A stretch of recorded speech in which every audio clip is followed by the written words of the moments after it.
The purpose of the United Nations is to maintain international peace and security, unquote. As we celebrate the 80th anniversary of the UN in this hall, grave events are unfolding in many parts of the world that cast a shadow over the very first words of the UN Charter's opening article.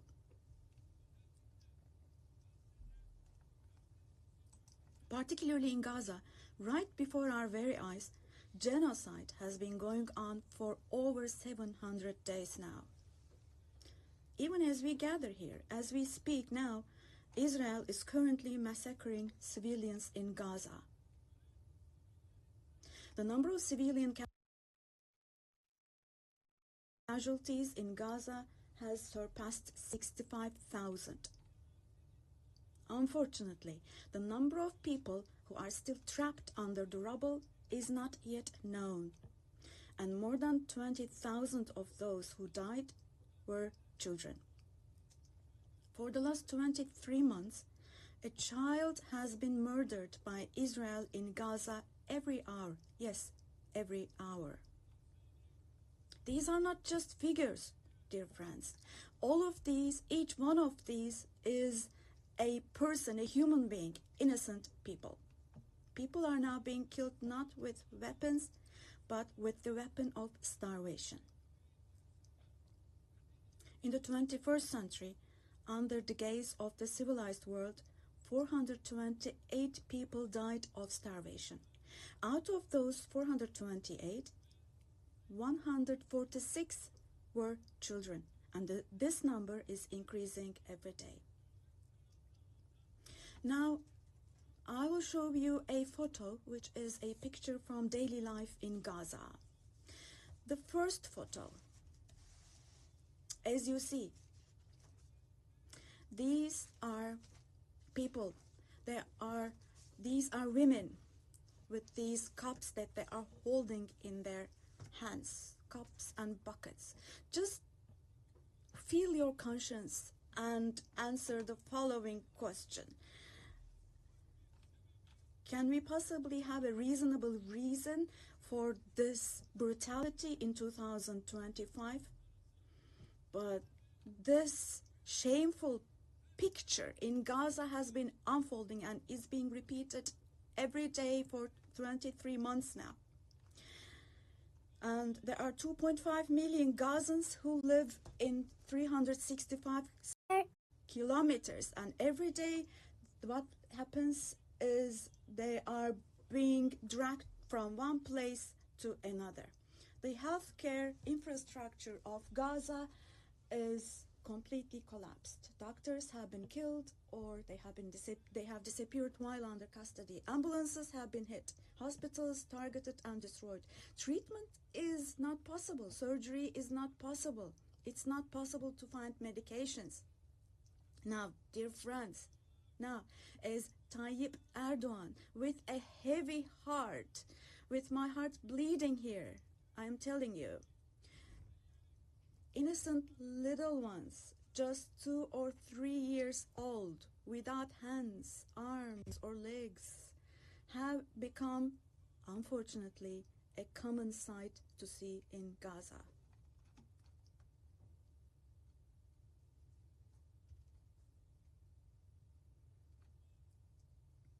This one. What kind of a human conscience can possibly bear this? Possibly.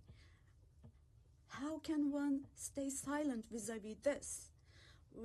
In a world where children are dying of starvation and lack of medication, can we possibly have calm and peace? We all are parents. We have children or grandchildren who we dearly cherish. Here, say in America or in Europe, anywhere in the world, when a small rose thorn hurts a child's hand, the hearts of parents break. But in Gaza, children's hands, arms, and legs are being amputated without anesthesia. Now, I'm extremely sorry to say, but this represents the lowest point of humanity. Human history has not witnessed such bloodshed within the last century. All of this is happening before our very eyes. The genocide in Gaza is being broadcast live every moment through the media and social media. So far, Israel has deliberately killed 250 journalists working in national and international media in Gaza.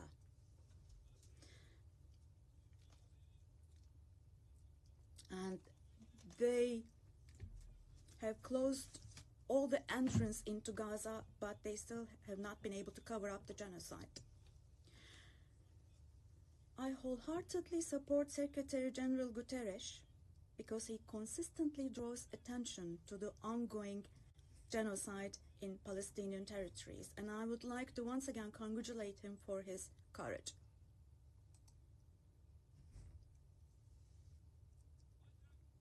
But the United Nations has not even been able to protect its own personnel in Gaza, unfortunately. In Gaza, 500 people rushing to help others have been killed. Out of those 500, 326 were UN staff members. Esteemed President, distinguished members, now, genocide, like the Holocaust, is a shameful concept which refers to the mass extermination of people. It's a barbaric concept. But today, it's not only people who are being killed in Gaza, mind you. Animals are being targeted and killed in Gaza. In Gaza, agricultural land, gardens, trees, grass, century-old olive trees are being destroyed. In Gaza, water supplies are being destroyed and polluted. Buildings, homes, libraries, hospitals, schools, mosques, churches, and historical structures in Gaza are being deliberately destroyed. The soil of Gaza is being rendered useless for humans, for animals, and for plants. So now let me show you yet another photo. And let me ask you here, look at this photo.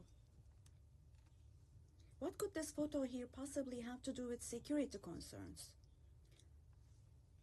This is being against life, don't you think? Let me state this openly from this podium. There is no war in Gaza. We cannot possibly talk about the presence of two sides in Gaza. Because in Gaza, on one side, there is a regular army with the most modern, most lethal weapons, and on the other hand, there are innocent civilians, innocent children. This is not fight against terrorism. This is an occupation, deportation, exile, genocide, and life destruction, mass destruction policy carried out by invoking the events of October the 7th. Today, while Gaza is being destroyed under the pretext of Hamas, concurrently, simultaneously, the West Bank, where Hamas is not in power, is also being occupied step by step, and innocent civilians are being massacred through executions. Moreover, Israel is not limiting itself to Gaza and the West Bank only. By launching attacks on Syria, on Iran, Yemen, and Lebanon, Israel is also threatening regional peace. Just recently, an Israeli attack took place against a delegation meeting in Qatar for ceasefire negotiations. The attack on Qatar has also shown that the Israeli leadership is now completely out of control. Netanyahu is not obviously interested in forging peace or releasing the hostages. Not only Israel's neighbors, but all countries in the Middle East are subject to the Israeli government's reckless threats. And we must realize the following. Due to the increasing aggression of Israel, in Europe and the West in general, the values that emerged after the Second World War have been eroded. The most fundamental human rights, such as freedom of expression, freedom of the press, freedom of assembly and protest, women's rights, children's rights, democracy, equality, and justice, have been shelved away. At this point, we all have to see the following truth, my dear friends. The Israeli government, driven by an obsession with the promised lands, is openly threatening regional peace and the shared values of humanity.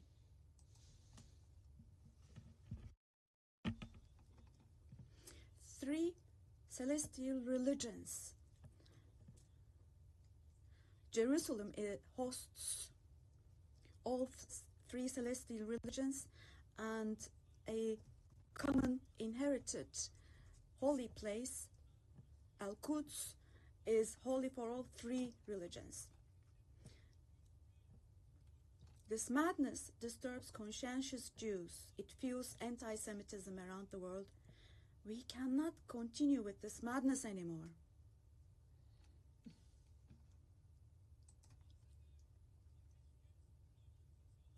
We have to have ceasefire in Gaza as soon as possible. Attacks should stop. Humanitarian aid should be able to enter with no obstacles. The genocide team should be held accountable vis-à-vis international law. And God willing, this will definitely happen. Vis-à-vis the barbarity taking place in Gaza, everyone who is keeping silent is accomplice to this barbarity. From here, I would like to call on all the heads of state and government. Today is the day. Today is the day to stand firm alongside the oppressed Palestinians and alongside humanity. While your peoples back home are reacting to the barbarity in Gaza, do show the courage to take action here. Fulfill your humanitarian duty toward Gaza, where children are raising children. On this occasion, I would like to say the following. There are peoples all around the world who are taken to the streets. Unarmed activists and volunteers from different countries of the world, academicians, students, journalists, everyone, all the defenders of Palestine. I would like to say to them, thank you so much, and clear bows and favorable winds for their actions.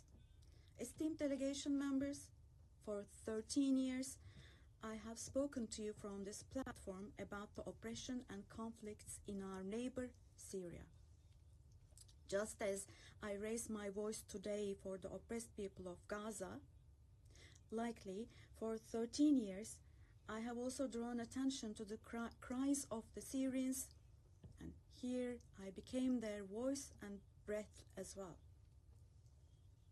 The persecution that caused the death of 1 million people and that forced millions more to flee their homeland has, thankfully, become a thing of the past with the December 8th revolution.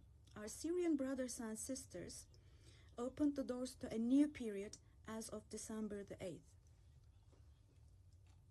I believe that the people of Syria who fought against a bloodthirsty regime will also be able to carry the victory they achieved at great cost to its rightful place, God willing. We'll support with all our means the vision of a one and unified Syria with no forms of terrorism, especially ISIS, being present. A free Syria where security is established is what we want. As stability takes root in Syria, the winners for sure will be all the neighboring countries, our entire region, along with Syrians. And the brotherly countries in the Gulf. I would like to thank them for their contributions for Syria to recuperate. All the regional and international actors who share the same principles with us, God willing, we will continue with our cooperation with all those actors in the same manner. Esteemed friends, we hope that the nuclear issue with our neighbor Iran will be resolved through diplomacy as soon as possible. It should not be forgotten that our region cannot tolerate yet another crisis. Meanwhile, the stability, security, and prosperity of our neighbor Iraq are extremely important for the well-being of our region. In this regard, we attach great importance to strategic moves based on stability and prosperity, such as the Development Path Project. In the north, we are hosting with great enthusiasm the Istanbul process between Russia and Ukraine, both of which are our neighbors. Through direct talks, we facilitated the exchange of several prisoners and corpses, and we worked to identify the modalities of peace negotiations between the parties. Don't forget, there is no winner of war and no losers of a just peace. So with this motto in mind, in the coming days also, we will continue to work hard for a peaceful ceasefire. Meanwhile, we have encouraged the parties from the very beginning to establish peace between Azerbaijan and Armenia.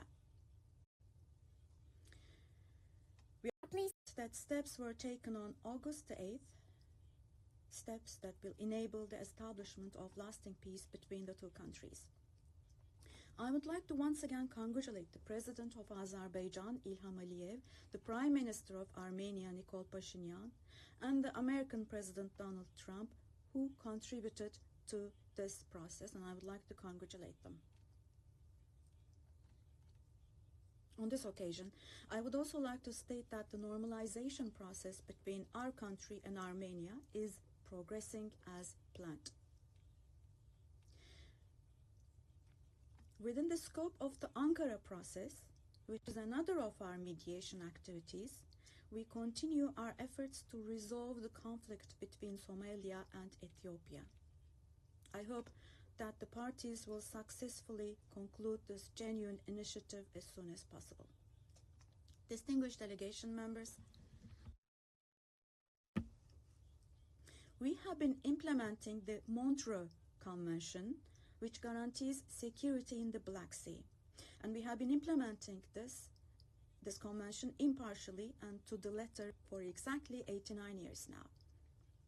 We want to see the Aegean Sea and the Eastern Mediterranean as a basin of stability and prosperity where the legitimate interests of all parties involved are respected.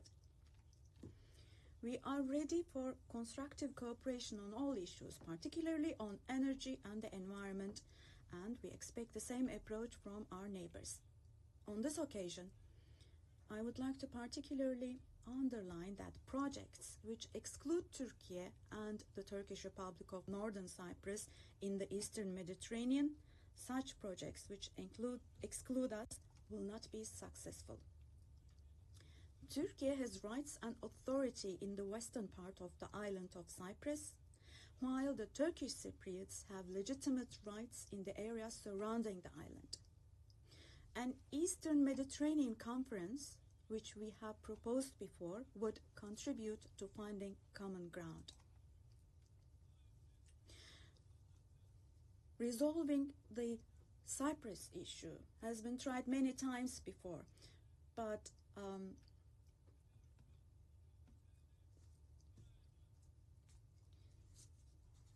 Due to the rigid stance of the Greek Cypriot side, no resolution has been found. We cannot possibly have this as a foundation for a resolution of the issue.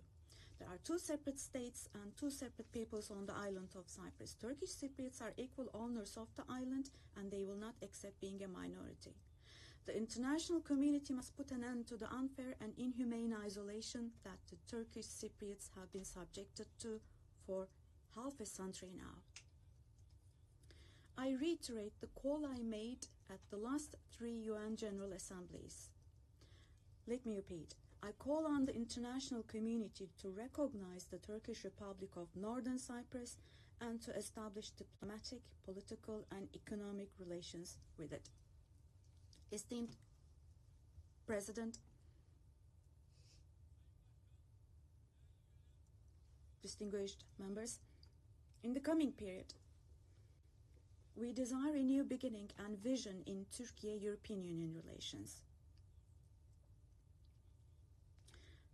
This should not be a vision that just saves the day, but rather a vision that redefines the horizon and shapes our shared future. For this, it is of course important that the European Union is as willing and determined as we are. As a net security provider, we continue to contribute to the operations and missions of the United Nations, NATO, OSCE, and the European Union. The annual NATO summit next year will be held in Turkey, in Ankara. The USA, who is our NATO ally, our relations with them are continuing on trade, investments, energy, defense, industry, in addition to other many areas, and we're strengthening our relations with them. Meanwhile, we attach great importance to the peace, stability, and prosperity of our brotherly countries in Central Asia, which is our ancestral homeland. Our Organization of Turkic States is moving forward with confidence on the path to becoming a global actor, going beyond being merely a regional umbrella.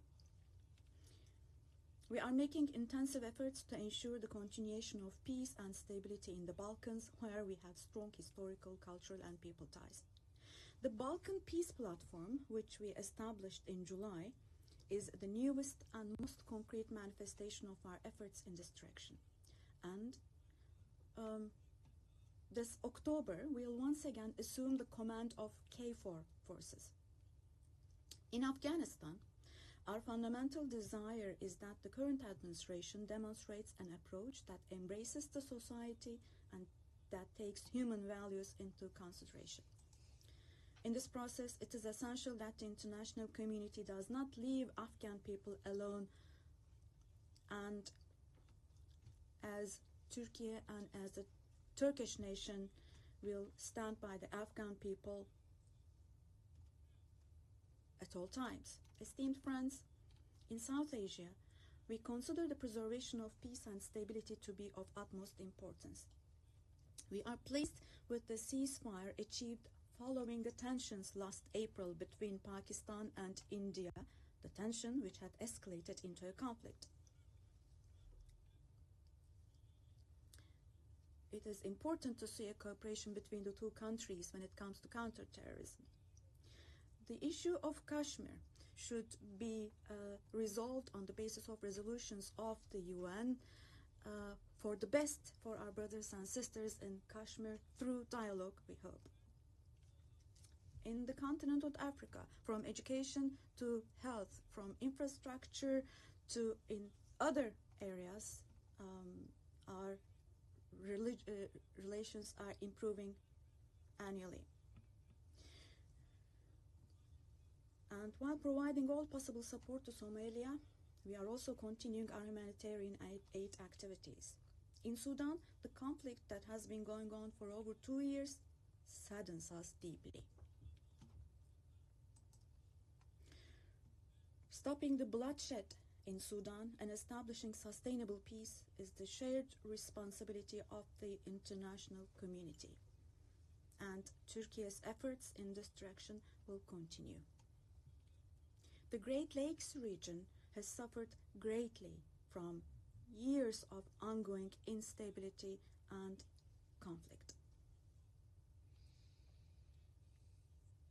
Our hope is that these conflicts in the east of the Democratic Republic of the Congo will give way to lasting peace and stability. We wholeheartedly support the efforts being carried out under the mediation of the US and the facilitation of Qatar. The increasing terrorist activities in West Africa, particularly in the Sahel Basin, are also of great concern to us. We will continue our unwavering efforts to ensure peace, tranquility, and stability for the peoples of this region with whom we share historical ties. Drawing inspiration from the historical double-headed Turkish Selçuk eagle, I would like to emphasize that our relations with Asian countries in Turkish foreign policy are of great strategic importance. We pursue a 360-degree approach in this policy. Within the framework of our Return to Asia initiative, we are deepening our engagement with regional organizations such as ASEAN, the Indian Ocean Rim Association, for example. We will continue to develop new partnerships with Asian countries, and we attach great importance to developing our relations with Latin America and the Caribbean region in a spirit of partnership and a win-win approach. We are determined to further strengthen the friendly ties we have established with all the countries in the region. Esteemed delegation members, increasing protectionist trends in international trade and disruptions in supply chains are leading to fundamental changes in the global economy. To successfully address current challenges, we support the reform of rules-based international trade, including the World Trade Organization.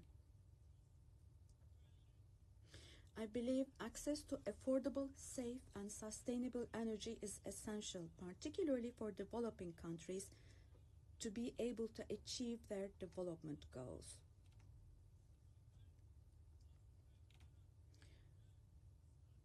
We are resolutely advancing the strategically important Trans-Caspian East-West Middle Corridor project, which extends from China to Europe. We contribute to the development of world trade with our modern transportation infrastructure and the Baku-Tbilisi Kars line. On our journey to build a future that respects nature, we are moving forward with determination towards the 2053 net zero emission target. We are pleased to observe that the zero waste movement, under the patronage of my wife Emine Erdogan, has grown in waves around the world every year, reaching more people and hearts.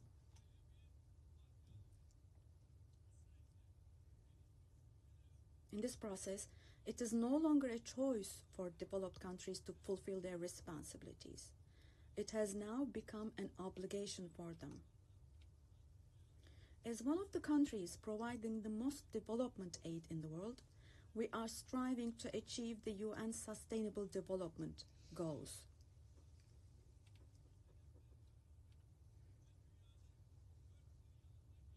To achieve the 2030 goals, and to enable hundreds of millions of people around the world to live with dignity, we advocate for aligning the global financial architecture with the principle of leaving no one behind. And here, let me also particularly draw your attention to the following. While we grapple with geopolitical challenges, humanity is also witnessing an extraordinary leap forward in artificial intelligence, AI. The transformative power and the benefits offered by these technologies, no society should be deprived of these benefits. AI technologies should be used for the benefit of humanity, not as a new tool of domination. The UN Technology Bank for the Least Developed Countries, which we host in Turkey, plays a critical role in closing the digital and technological gap.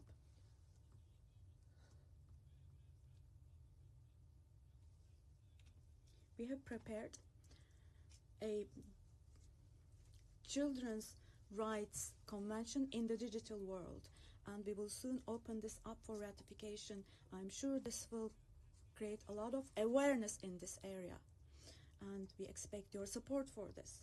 On the other hand, in today's world, where racism, xenophobia, and particularly Islamophobia have reached alarming levels, combating these trends that directly threaten the culture of coexistence has now become an essential duty for humanity. It is significant that Mr. Moratinos, High Representative of the Alliance of Civilizations, has also been appointed as the UN Secretary General's Special Envoy on combating Islamophobia. As I stated here last year, the institution of the family is under threat today as never before. Defending the family, consisting of a woman and a man, means defending humanity, defending nature, life, and the future. Turkey will continue to defend the family in the face of ever-increasing attacks.